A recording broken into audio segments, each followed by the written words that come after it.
kira perbuatan kita ini, sikap kita ini berkenan tidak? Dapat diterima tidak oleh Tuhan? Kalau kita secara manusia saja tidak bisa menerima, bagaimana dengan Tuhan? Kita harus belajar mengerti, belajar bergaul dengan Tuhan supaya kita memahami apakah Tuhan menerima setiap perilaku kita. Kalau saat ini kita menyadari hidup kita masih belum bisa diterima setiap tindak tanduk kita, kejahatan kita, mulut kita yang pedas, yang jahat, yang selalu nyakitin hati orang lain, saudara, berarti kita harus lebih lagi terus berjuang untuk berkenan di hadapan Tuhan. Kalau sekarang ini kita mengerti, berbicara berkenan berarti apa yang dapat diterima oleh Tuhan di dalam kehidupan kita, apa yang menyenangkan Tuhan, berarti kita harus berjuang untuk bisa menyenangkan hatinya. Kalau kita punya teman itu menyenangkan kita, kita masih pengen ketemu terus.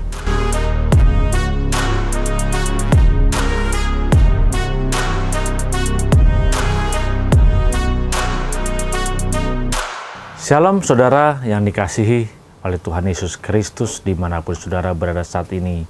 Salam transformasi. Kita sering mendengar kata berkenan.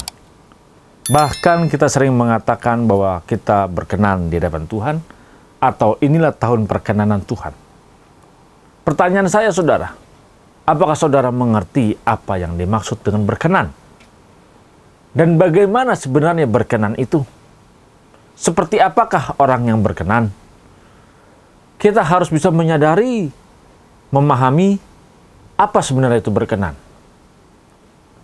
Selama ini kita hanya berbicara tentang tahun perkenanan, tetapi kita tidak pernah menyadari bagaimana kita berkenan dan apa itu berkenan. Saudara dikasihi Tuhan Yesus Kristus, kalau kita membaca firman Tuhan yang terambil dari 2 Korintus 5 ayat 9 sampai 10, firman Tuhan katakan, sebab itu juga kami berusaha, baik kami diam di dalam tubuh ini, maupun kami diam di luarnya, supaya kami berkenan kepadanya. Sebab kita semua harus menghadap tahta pengadilan Kristus, supaya setiap orang memperoleh apa yang patut diterimanya, sesuai dengan yang dilakukannya dalam hidupnya ini, baik ataupun jahat. Paulus mengatakan di sini bahwa supaya kami berkenan kepadanya. Paulus menyadari hidupnya sebelum dia percaya kepada Yesus, justru dia tidak berkenan di hadapan Tuhan. Mengapa dia bisa mengatakan bahwa supaya kami berkenan? Karena dia sadar dia tidak berkenan. Apakah saudara menyadari saudara sekarang sudah berkenan belum di hadapan Tuhan? Oh, saya sudah berkenan. Berkenan seperti apa yang saudara yakini, yang saudara ketahui dan percayai? Oh, karena saya percaya Yesus sebagai Tuhan dan Juru Selamat, saya jadi orang baik. Saya sudah jadi benar menurut dunia ini. Tapi apakah itu benar dan baik menurut hati dan perasaan Bapa di surga? Berbicara berkenan dalam ayat ini berasal dari bahasa Yunani euarestos. Berbicara euarestos adalah berbicara setiap perilaku kita, tindakan kita yang dapat diterima, yang bisa kita bawa masuk ke dalam hadirat Tuhan bertemu dengan Bapa. Saudara, apakah saudara pernah memeriksa setiap tindakan kita, perilaku kita? Sudahkah atau bisakah atau dapatkah Tuhan menerima? Kalau saudara punya teman, kolega bisnis, atau di dalam bekerja punya sahabat, lalu ketika sahabat itu menyakiti saudara, ketika rekan bisnis saudara menipu saudara, menusuk saudara dari belakang, mengkhianati saudara, apakah saudara masih mau berusaha, bekerja sama, menemui dengan dia bersama-sama? Terlalu banyak orang yang saya tanyakan dalam hal ini, dia berkata, saya tidak mau lagi. Kenapa? Dia katakan kenapa? Karena saya sudah sakit hati dengan dia, saya sudah dikecewakan, saya sudah ditipu. Berarti pemahamannya bahwa orang itu tidak berkenan di hati kita. Sadar tidak perilaku saudara dan saya selama ini kita terlalu banyak menyakiti hati dan perasaan Bapa. Karena kita hanya mementingkan diri kita sendiri. Kita hanya mementingkan perasaan kita sendiri. Maka hidup kita sembarangan. Cara berpikir kita sembarangan. Apa yang kita lihat pun sembarangan. Dalam berkata-kata kita pun sembarangan. Apakah kita menyadari bahwa perilaku kita, tindakan kita ini berkenan atau tidak di hadapan Bapa? Kalau saudara masih menjawab kita belum berkenan, berarti saudara tahu konsekuensinya kalau kita tidak berkenan, berarti Bapa tidak bisa menerima setiap perilaku kita, karakter kita. Kalau Bapa di surga tidak menerima perilaku kita, karakter kita, berarti kita belum layak dikatakan masuk surga. Karena orang yang masuk surga, pasti Tuhan bisa menerima setiap perilaku kita. Sangat disayangkan justru orang percaya merasa bahwa saya sudah percaya kepada Yesus Kristus Tuhan, maka seluruh hidup saya sudah diperkenankan dan dianggap benar. Ingat saudara, baru dianggap benar, berarti belum benar.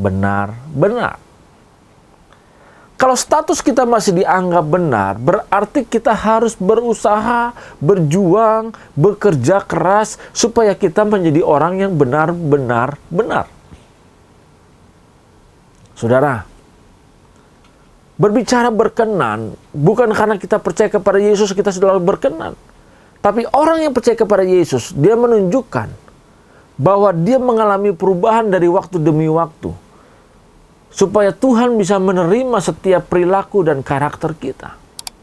Ini baru berbicara berkenan. Berarti sekarang apa yang mau kita lakukan harus saudara pikirkan. Kira-kira perbuatan kita ini, sikap kita ini berkenan tidak? Dapat diterima tidak oleh Tuhan? Kalau kita secara manusia saja tidak bisa menerima, bagaimana dengan Tuhan? Kita harus belajar mengerti, belajar bergaul dengan Tuhan supaya kita memahami apakah Tuhan menerima setiap perilaku kita. Kalau saat ini kita menyadari hidup kita masih belum bisa diterima setiap tindak tanduk kita, kejahatan kita, mulut kita yang pedas, yang jahat, yang selalu nyakitin hati orang lain, saudara, berarti kita harus lebih lagi terus berjuang untuk berkenan di hadapan Tuhan. Kalau sekarang ini kita mengerti berbicara berkenan berarti apa yang dapat diterima oleh Tuhan di dalam kehidupan kita, apa yang menyenangkan Tuhan, berarti kita harus berjuang untuk bisa menyenangkan hatinya. Kalau kita punya teman itu menyenangkan kita, kita masih pengen ketemu terus. Kalau kita punya anak, punya cucu, dan anak itu berkenan di hadapan kita, atau bahasa lainnya, menyenangkan hati kita, ada timbul suatu rasa kangen, kita pengen ketemu terus, kita pengen berjumpa terus, kita pengen bercengkrama terus. Kenapa? Karena dia menyenangkan hati kita. Kalau sekarang kita menyadari setiap perilaku kita belum menyenangkan hati Tuhan, saudara, apakah kira-kira Tuhan kangen bertemu dengan kita? Kalau tingkah laku kita, mulut kita masih jahat sama orang lain, apakah kira-kira Tuhan kangen dengan setiap perkataan kita? Kalau pikiran kita masih jahat, masih tidak menyenangkan hati Tuhan, apakah kira-kira Tuhan mau bertemu dengan kita setiap saat? Mari saudara, sadari kehidupan ini. Ini fakta dan realita yang harus kita perjuangkan. Kita harus belajar bagaimana terus lebih lagi untuk berkenan. Kita harus belajar lebih lagi untuk menyenangkan hati Tuhan. Jadi kita harus memikirkan dengan baik, memikirkan dengan cermat, setiap keputusan, setiap perkataan yang akan kita katakan, adakah menyenangkan hati Tuhan? Kalau itu tidak menyenangkan hati Tuhan, segeralah tinggalkan. Jangan lakukan. Karena itu membuat Tuhan terluka dan kita tidak berkenan di hadapan Dia. Saudara, selagi saudara masih hidup sekarang, inilah kesempatannya saudara berjuang untuk berkenan di hadapan Tuhan. Karena saudara sekarang sudah mengerti apa itu berkenan. Bahwa setiap perilaku kita dapat diterima dan menyenangkan hati Tuhan. Dan kita periksa, adakah perilaku kita saat ini menyenangkan hati Tuhan, memuaskan hati Tuhan atau tidak. Atau dia bisa menerima tidak setiap tindak tanduk kita. Kalau orang lain yang bersalah sama kita, kita tidak bisa menerimanya. Apalagi saudara, mulut saudara, mata saudara, telinga saudara, pikiran saudara yang orang lain tidak lihat, tapi Tuhan tahu. Dan hati saudara, adakah menyenangkan hati Tuhan atau tidak? Saudaralah yang bisa menjawabnya. Tapi yang saya ajak saat ini, mari saudara, selagi masih ada kesempatan, ayo kita berjuang terus untuk berkenan di hadapan Tuhan. Setiap tindak tanduk kita, karakter kita, agar dapat menyenangkan hati dan perasaan Tuhan di dalam kehidupan kita saat di dunia ini. Tuhan Yesus Kristus memberkati saudara. Salam transformasi.